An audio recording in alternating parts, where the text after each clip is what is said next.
ಎಲ್ರಿಗೂ ನಮಸ್ಕಾರಗಳು. ಸುಲಭವಾಗಿ ಮತ್ತು ರುಚಿಯಾಗಿ ಸಿಹಿ ಗಡಬನ್ನು ಮಾಡ್ತಾ ಇದ್ದೀನಿ.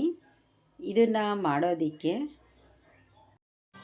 1 ಕಪ್ ಕಾಯಿ ತುರಿಗೆ ಅರ್ಧ ಕಪ್ಪಿನಷ್ಟು ಬೆಲ್ಲನ ಇಲ್ಲಿ ನಾನು ತೊಗೊಂಡಿದ್ದೀನಿ. ಒಂದು ಬಾಣಲಿಗೆ ಅರ್ಧ ಕಪ್ಪಿನಷ್ಟು ಬೆಲ್ಲನ ಹಾಕ್ಕೊಂಡಿದ್ದೀನಿ. ಪುಡಿ ಮಾಡಿರೋ ಬೆಲ್ಲನ ಹಾಕ್ಕೊಂಡಿದ್ದೀನಿ. ಇದಕ್ಕೆ ಬೆಲ್ಲ ಕರಗೋವಷ್ಟು ಮಾತ್ರ ನೀರನ್ನು ಸೇರಿಸ್ಕೋಬೇಕು. ಅಂದರೆ 1-2 ಚಮಚದಷ್ಟು ನೀರನ್ನು ಸೇರಿಸ್ಕೊಂಡ್ರೆ ಸಾಕಾಗುತ್ತೆ. ಬೆಲ್ಲ ಎಲ್ಲ ಚೆನ್ನಾಗಿ ಕರಗಿ ಅದು ಗೆಜ್ಜೆ ಗೆಜ್ಜೆ ಥರ ಪಾಕ ಬರುತ್ತೆ. ಈ ರೀತಿಯಾಗಿ ಬಂದ ಮೇಲೆ ಕಾಯಿ ತುರಿನ ಸೇರಿಸ್ಕೋಬೇಕು.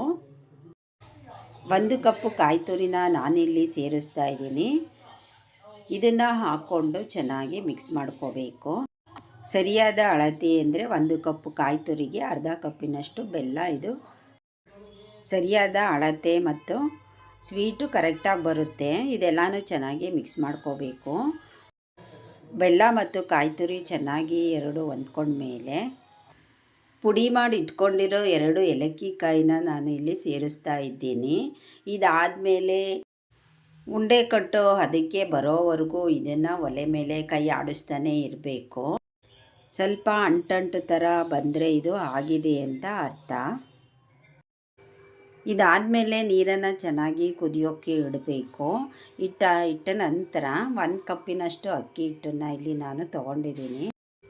ಇದನ್ನು 1 ಬೌಲಿಗೆ ಹಾಕ್ಕೊಂಡಿದ್ದೀನಿ. ಇದಾದಮೇಲೆ ಕುದಿಸ್ಕೊಂಡಿರೋ ನೀರನ್ನು ಇದಕ್ಕೆ ಸೇರಿಸ್ಕೋಬೇಕು. ಒಂದೇ ಸಲ ಹಾಕ್ಕೋಬಾರ್ದು. ಕಲಿಸ್ಕೊಂಡು ಇದನ್ನು ಹಾಕ್ಕೋಬೇಕು. ಸ್ವಲ್ಪನೇ ನೀರನ್ನು ಹಾಕ್ಕೊಂಡು ಕಲಿಸ್ಕೊಳ್ಳೋದ್ರಿಂದ ಹದ ಕರೆಕ್ಟಾಗಿ ಬರುತ್ತೆ ಮತ್ತು ಚೆನ್ನಾಗಿ ಬರುತ್ತೆ. ಆದ್ದರಿಂದ ಒಂದೇ ಸಲ ಹಾಕ್ಕೋಬಾರ್ದು. ತೆಳು ಆದರೆ ಸ್ವಲ್ಪ ಅಕ್ಕಿ ಹಿಟ್ಟನ್ನು ಕಲಿಸ್ಕೊಂಡ್ರೆ ಸರಿಯಾಗುತ್ತೆ. ಇದನ್ನು ಸ್ಮೂತಾಗಿ ಕಲಿಸ್ಕೋಬೇಕು. ಹಾರ್ಡಾಗಿ ಕಲಿಸ್ಕೋಬಾರ್ದು, ಗಟ್ಟಿ ಕಲಿಸ್ಕೋಬಾರ್ದು ಮತ್ತು ತೆಳುವಾಗೂ ಕಲಿಸ್ಕೋಬಾರ್ದು. ಮೀಡಿಯಮಾಗೆ ಕಲಿಸ್ಕೋಬೇಕು. ತಣ್ಣಗಾದಮೇಲೆ ಇದನ್ನು ಕೈಯಲ್ಲೇ ಚೆನ್ನಾಗಿ ಕಲಿಸ್ಕೋಬೇಕು. ಕಲಿಸ್ಕೊಂಡಾದಮೇಲೆ ಇದನ್ನು ಚೆನ್ನಾಗಿ ಒಂದು ಸಲ ನಾದ್ಕೋಬೇಕು.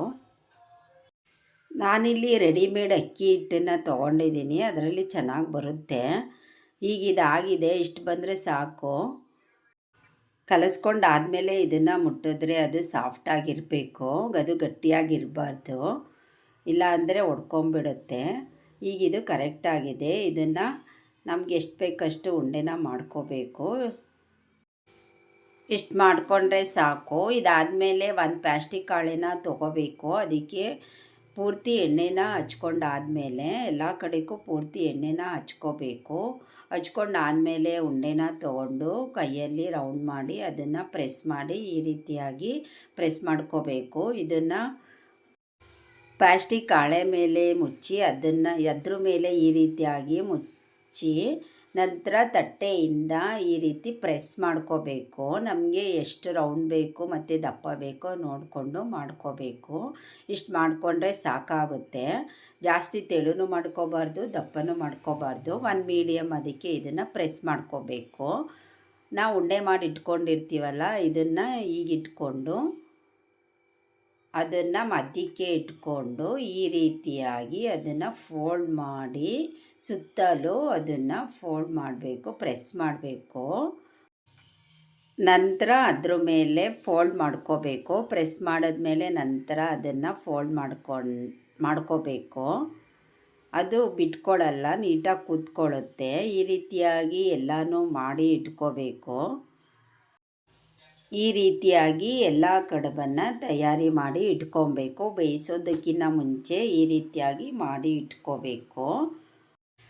ಇದಾದಮೇಲೆ ಕಡುಬು ಬೇಯಿಸೋ ತಟ್ಟೆಗೆ ಎಣ್ಣೆನ ಎಲ್ಲ ಕಡೆನೂ ಹಾಕ್ಕೋಬೇಕು. ಅಂಟಬಾರ್ದು ಅಂತ ಎಣ್ಣೆನ ಹಾಕ್ಕೋಬೇಕು. ಒಂದು ಇಡ್ಲಿ ಪಾತ್ರೆಗೆ 1/4 ಭಾಗದಷ್ಟು ನೀರನ್ನು ಹಾಕ್ಕೊಂಡು ಅದು ಕುದಿ ಬಂದಮೇಲೆ ನೀರನ್ನು ಕುದಿಸ್ಕೊಂಡ್ಮೇಲೆ ಕಡುಬನ್ನು ಆ ತಟ್ಟೆಯಲ್ಲಿ ಜೋಡಿಸ್ಕೊಂಡು 10 ನಿಮಿಷ ಇದನ್ನು ಬೇಯಿಸ್ಕೋಬೇಕು. ಸಾಕಾಗುತ್ತೆ, ಸಾಕು. 10 ನಿಮಿಷ ಬೇಯಿಸ್ಕೊಂಡ್ರೆ ಸಾಕು ಇದನ್ನು. ಈಗ 10 ನಿಮಿಷ ಆಗಿದೆ. ಕಡುಬು ಚೆನ್ನಾಗಿ ಬೆಂದಿದೆ. ಸಿಹಿ ಕಡುಬು ರೆಡಿಯಾಗಿದೆ. ಧನ್ಯವಾದಗಳು.